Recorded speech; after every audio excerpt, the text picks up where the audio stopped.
गुजरात के छोटाउदेपुर में मक्का किसानों के लिए बड़ी परेशानी खड़ी हो गई है, क्योंकि यहाँ सरकार द्वारा समर्थन मूल्य पर मक्का खरीद की सीमा अचानक आधी किए जाने से किसानों में भारी नाराजगी है।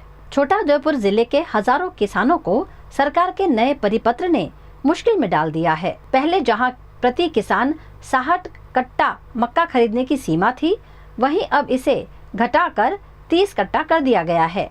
समर्थन मूल्य पर मक्का बेचने के लिए पंजीकरण कराने वाले किसान ट्रैक्टरों में भरकर अपनी उपज पावीजेतपुर खरीद केंद्र पहुंचे थे, लेकिन खरीद सीमा कम होने के कारण बड़ी मात्रा में मक्का वापस ले जानी पड़ी।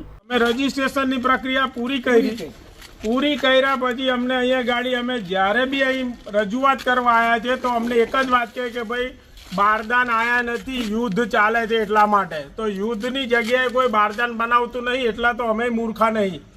अमे पण भारतीय जनता पार्टीना सक्रिय सदस्यनी हैसियतथी सरकारनो एक जवाबदार व्यक्ति, सरकारनो एक प्रतिनिधि तरीके हूँ आ मारी वेदना खेडूतो जोड़े कहूँ छूं। अने अमे ज्यारे रजूआत करीए छे तो जे अमारा बीजा भारतीय जनता पार्टीना लीडरो छे ते एवुं कहे के सरकारनो कोई लॉलीपॉप थोड़ो आवेलो छे, एम तमारी खरीद छे। तो हवे लॉलीपॉप वाळाने बी मारे पूछवुं छे के आज आटला खेडूतोनो माल सवारे केटला कट्टा लईने आया भाई तमे कही जाओ? 61 कट्टा। अने हमणे केटला पाछा भर्याला? 31 पाछा आप्या। अने हुं कीधुं साहेबे? साहेबे एवुं कीधुं के परिपत्र खेडूत प्रति खेडूते 1500 किलो ज लेवाना छे, એટલે 30 कट्टा ખાલી લેવાના છે। સવારે ગોડાઉન પર કટ્ટા લઈને આવ્યા, એમાં 61 કટ્ટા થયેલા અને હવે 12 વાગે જેવો પરિપત્ર થયો એમ કરીને હવે 30 કટ્ટા ખરીદવાની વાત કરે છે અને 31 કટ્ટા પાછા અમારા જે તે વાહનમાં ભરી આપ્યા છે। હવે સરકાર ના પાડે છે એમ કરીને અમને કટ્ટા ભરી આપ્યા છે એટલે ના પાડે છે। हमारी मांग पूरी सरकार खरीदे मांग से। किसानों का कहना है कि ट्रैक्टर का किराया, मेहनत और लागत बढ़ने के बाद अब उन्हें बची हुई मक्का खुले बाजार में कम दाम पर बेचने की मजबूरी होगी। परिपत्र ने आधीन हमारे खरीदी करवानी होय छे, जे मकाई होय छे, बाजरी होय छे, जुवार होय छे। परिपत्र थी पर जईने लॉगिन सिस्टम में एवी प्रॉब्लम थाय के आपणे वधारानी जे कोई परिपत्र थी पर जईने जो खरीदी करीए तो पण ए लॉगिन नहीं थतुं अने एक्सेप्ट नहीं थतुं। तो पहला जे आपणे हतो 112 कट्टा લે એક ખેડૂત દીઠ, હવે એની અંદરથી સુધારો કરવા નવો પરિપત્ર આજનો અમારા ખાતા દ્વારા જાણ કરવામાં આવી છે કે પરિપત્રથી પર તમે ખરીદી કરી નહીં શકો, કે 1500 કિલો આપણે એક ખેડૂતની ખરીદી કરવી છે। એમાં આ પ્રોબ્લેમ ઊભો થાય છે, દરેક ખેડૂતને સમસ્યા વધારશે। હેક્ટરે આપણે એ ટાઈમે અલગ પરિપત્ર હતો ને અત્યારનો પણ અલગ છે કે 112 કટ્ટા એટલે 280 મણ આપણે ત્યારે ખરીદ્યા હતા અને એક હેક્ટર દીઠ 140 મણ હતી।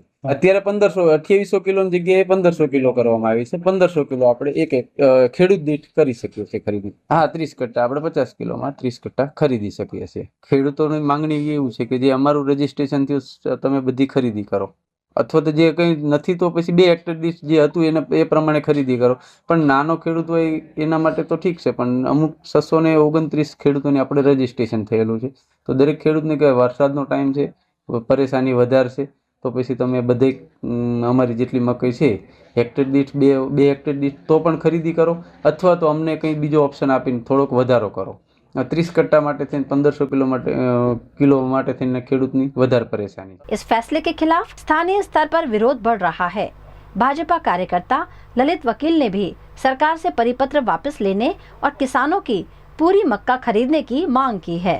अब देखना होगा कि सरकार किसानों को राहत देने के लिए कोई नया फैसला लेती है या नहीं। छोटाउदेपुर जिल्लाना 3600 थी उपरांत खेडूतोए एमएसपी ना भावे मकाईનું રજિસ્ટ્રેશન કરાવેલું। મકાઈનો ભાવ હતો 480 રૂપિયા અને બજારની અંદર મકાઈનો 400ની આસપાસ ચાલી રહ્યો છે। આ ખેડૂતો જ્યારે પણ ડેપો મેનેજર સાહેબ અને બીજા અધિકારીઓ સાથે ચર્ચા કરે ત્યારે એ લોકો કહેતા કે ભાઈ હજુ બારદાન આવ્યા નથી, એટલે કોઈપણ ટેકનિકલ કારણોસર બારદાન નથી આવ્યા એને લઈ અને આ ખેડૂતની ખરીદી મોડી ચાલુ થઈ। એની અંદર 1/6 નવો પરિપત્ર રાજ્ય સરકાર દ્વારા કરવામાં આવ્યો।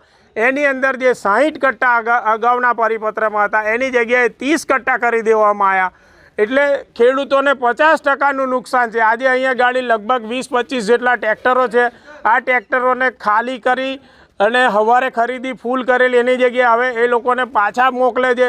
તો આ બધી તમામ ઘટનાઓથી ખેડૂતો ખૂબ હેરાન છે અને રાજ્ય સરકાર આટલું ઉદાર દિલ રાખે છે, રાજ્ય સરકાર દરેક સંકટોની અંદર ખેડૂતોની સાથે ઊભી રહે છે, તો અમારી ભારતીય જનતા પાર્ટીના સક્રિય સદસ્યની નાતે હું રાજ્ય સરકારને વિનંતી કરું છું, છોટાઉદેપુર જિલ્લાના ખેડૂતો વતી, કે આ પરિપત્ર મોટું મન રાખી અને પરત ખેંચે અને આ ખેડૂતોને 2 પૈસા આ સમયે મળે એવું કરવા માટે માનનીય મુખ્યમંત્રી શ્રી ભૂપેન્દ્ર પટેલ સાહેબ અને માનનીય કૃષિ મંત્રી શ્રી જીતુભાઈ વાઘાણી સાહેબને અમારી 2 હાથ જોડીને વિનંતી છે કે આ પરિપત્ર પરત ખેંચાય અને તમામ ખેડૂતોનો માલ પૂરો લેવાય એવી જ અમારી માંગણી છે.